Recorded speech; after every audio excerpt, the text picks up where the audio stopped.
ladies and gentlemen, please welcome host of War Room, Steve Bannon.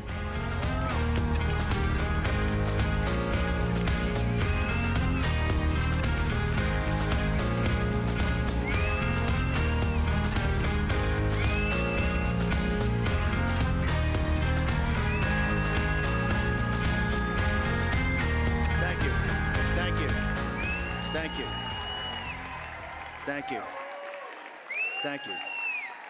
You know, I'd like to be able to report that we're just in a crisis or there's a crisis coming, but that's not the case. There's no longer a gathering storm. The storm is here.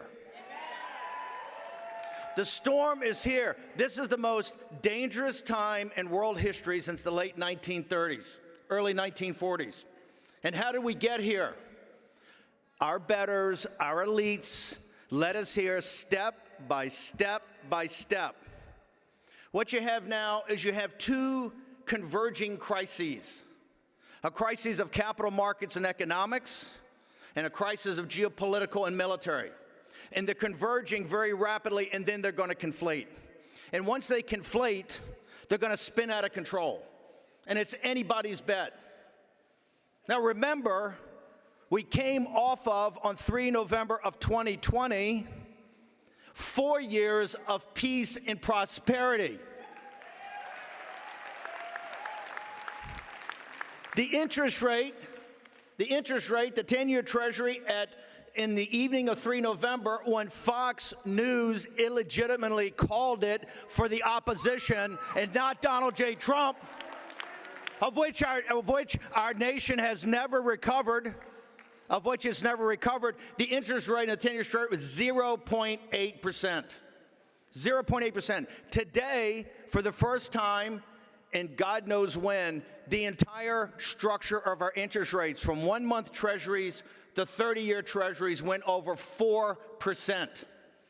Do you understand that the system is set up of debt? It cannot take those type of interest rates. You will be absolutely crushed, and the people crushed the most are the millennials that now have $9 trillion of debt. They are going to be Russian serfs. They're not going to own anything with no possibility of owning anything. Professor Rubini just told us about the financial aspects of it. We're going to have recession, inflation, stagflation, depression, debt crisis. Dr. Doom, who called 2008, said it's only going to get worse because the world's got $300 trillion of debt. Now let's talk about the United States, right? What do we have? $32 trillion debt? That's nothing.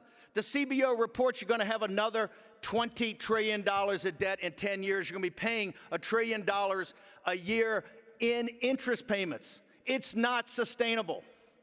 Who got us here? Well, Joe Biden, yeah, but he got here because of the compromise made by the establishment Republicans in the Senate. They took away the gavel from you. What are they doing right now? You need dramatic cuts. You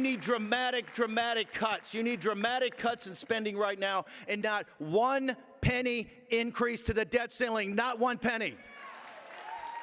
If you prioritize the payments, there's plenty of cash. The cash comes in, we pay off the interest. We pay off any securities that come due. We never default in the debt ever. We pay off Social Security and Medicare. And then we have to have a conversation, right? We have to have a conversation. It's not an easy conversation. All the easy decisions of decades ago. Now, on top of that, this converges, right? This converges on the geopolitical situation. Look what happened since Trump left office. You have the Ayatollahs in Iran, right? Tell us how safe do our allies in Israel feel right now? How safe do they feel? Ayatollahs going to Beijing, having a military ceremony, going to bring Xi to Tehran. You got the merger of the KGB and the CCP. You've got Erdogan. You have our great allies in Saudi Arabia already taking and transferring oil to Chinese currency away from the US dollar. You have North Korea and the radical jihadis in Pakistan. You have a convergence on the Eurasian landmass, and what are we doing? We're turning over our foreign policy to Zelensky to let him determine whether he's going to go take Crimea or not. in all of this convergence, where's Merrick Garland today? Is Merrick Garland at DOJ trying to arrest all the infiltration by the Chinese Communist Party in this country? Is he at DOJ helping Ray say, oh, well, they won't help us on the Wuhan lab? You know, maybe we need help. He's in Ukraine. He's in Ukraine. Yellen goes to Ukraine. She doesn't go to East Palestine, Ohio. She goes to Ukraine. The convergence of these two crises is going to lead us into a third world war. A third world war that are not only going to wipe you out economically and financially in this country, more important, your sons and daughters are going to die on foreign battlefields. Are you prepared for that? Do you support that? No. I can't hear you. Do you support it or not? Because if you don't stand up and fight it, it's going to happen. You can't put all this just on Donald J. Trump. This has to be the American people. You underwrite the entire system. Are you prepared to fight back? Are you prepared to sit down and just take it?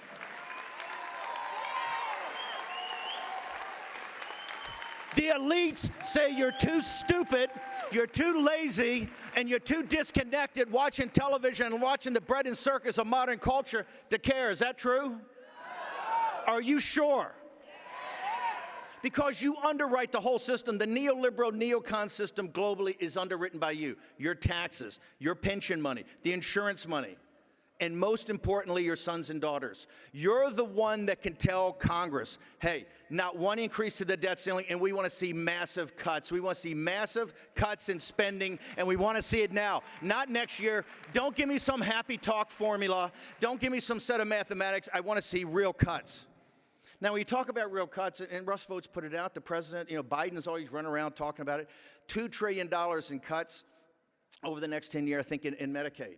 These are going to be tough cuts, okay? Get the woke and weaponization out. Don't think everyone's going to be a tough fight. But think about it for a second. We have to cut trillions of dollars out of our budget every year to accumulate to trillions of dollars over the next 10 years. Everyone's going to be ugly, right? We're giving $200 billion to Ukraine. We're paying their pensions. We're paying their health care. Do people under 35, do you have pensions that the government's paying for right now? You do not. Do you have full health care? You do not. We are underwriting, which Europe will not underwrite. I have no problem at all. If the Ukrainian people want to fight a Slavic war for the Russian-speaking eastern border of Ukraine, and if they want to go to Crimea and take it back, God bless them. And the Europeans are going to pay for it. We've paid enough in the wars in Europe. We're not a European power. We're a Pacific power.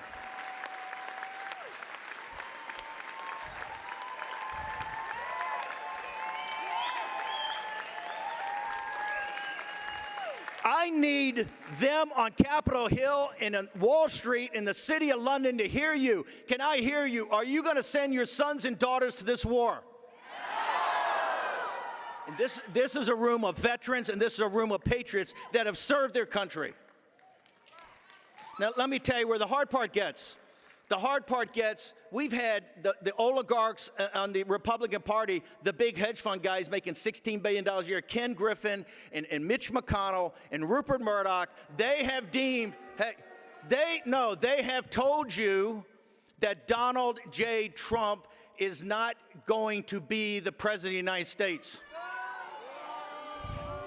Don't fall for the primary stuff. You have really good and decent people, Governor DeSantis, Mike Pompeo, Tim Scott, you have Nikki Haley. That's all fine. It's not relevant.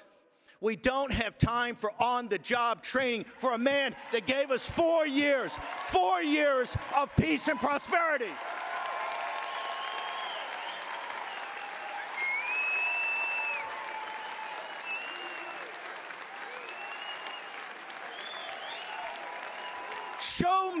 Show me what Ken Griffin has given us. Show us what Mitch McConnell has given us.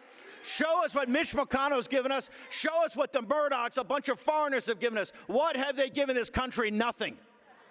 Donald J. Trump, let me repeat, in a very volatile time in American history, gave us 4 years of peace and prosperity. And you know why? You know why? He put you in the room to make decisions. out of the room, out of the deal. And Trump not only put you in the room, he put you at the head of the table. And that's why they hate him. They don't hate him. They don't hate him because he's Trump. They hate him because he represents you. He gives you a voice, and he will not back down. Look at Fox News. Look at Fox News. The president announces his, this is historic. A guy gave you 4 years of peace and prosperity, announces he's going to run again after having it stolen in broad daylight, of which they participate in. They cover it live for 20 minutes, and then they say, if there's anything newsworthy, we'll cut back, and they go to some panel and some discussion. Note to Fox senior management, when Donald J. Trump talks, it's newsworthy.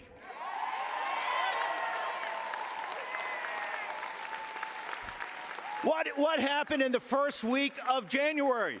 You had Matt Gaetz and Boebert and the Magnificent Six that stood there and put it all on the line. And what did Fox News do? They rolled out Karl Rove and the hacks from the Bush administration that got us in this mess to say, we need unity. We need unity. We're not looking for unity. We're looking for victory.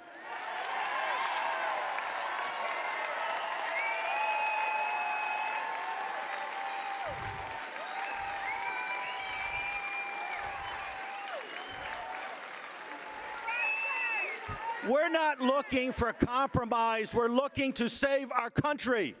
We are not what they mean by unity is you to give up and you to roll over. This is how you get $32 trillion in debt, going to $52 trillion in debt. This is how you get your kid to die on foreign battlefields in Iraq and Afghanistan and now in Ukraine. That's how you do it, and we're not going to have it anymore. Donald J. Trump is not simply a leader of a political party. He is not a politician. He is a leader of the most powerful political movement in American history.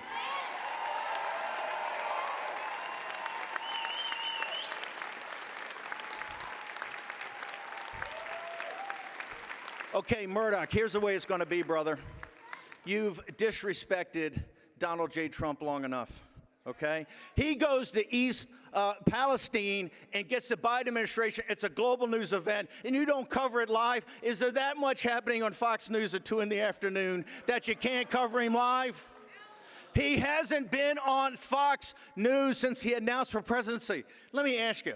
Any guy that brought peace to the world for 4 years until the Chinese let off a bioweapon, right? Wouldn't you think, to have respect for the audience, you would have him back up here to talk about the geopolitical? If you had respect for people, wouldn't you do that? They don't respect you. Read the depositions. The deposition, they have a fear, a loathing, and contempt for you. And you're the ones that can make changes. The shareholders, if you want your share price to stay up, you need to take action. The first thing you need to do is get rid of Paul Ryan as an independent director. If Paul Ryan's saying if Trump wins, he's not going to go, then you got to get rid of him. The Murdochs immediately have to start covering President Trump. No special deals. Just cover the man, ask him the tough questions. But we need to hear the voice of Donald J. Trump.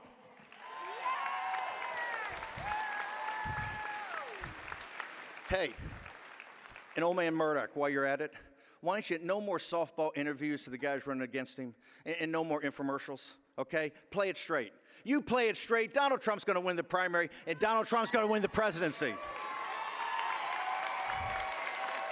Let me leave you with what Trump is up against. He's not up against DeSantis or Nikki Haley or Mike Pompeo. He's up against Ken Griffin and Mitch McConnell and Murdoch, okay? They have deemed if he wins the primary, they're going to work for the Democrats just like they worked for Hillary Clinton. I was there. I can tell you they were in Clinton's camp the entire way. All they are is about money. And the only people can stop them on the face of the earth are you, and you. MAGA, MAGA, MAGA. Remember, Murdoch, you've deemed Trump's not going to be president. Well, we've deemed that you're not going to have a network because we're going to fight you every step of the way.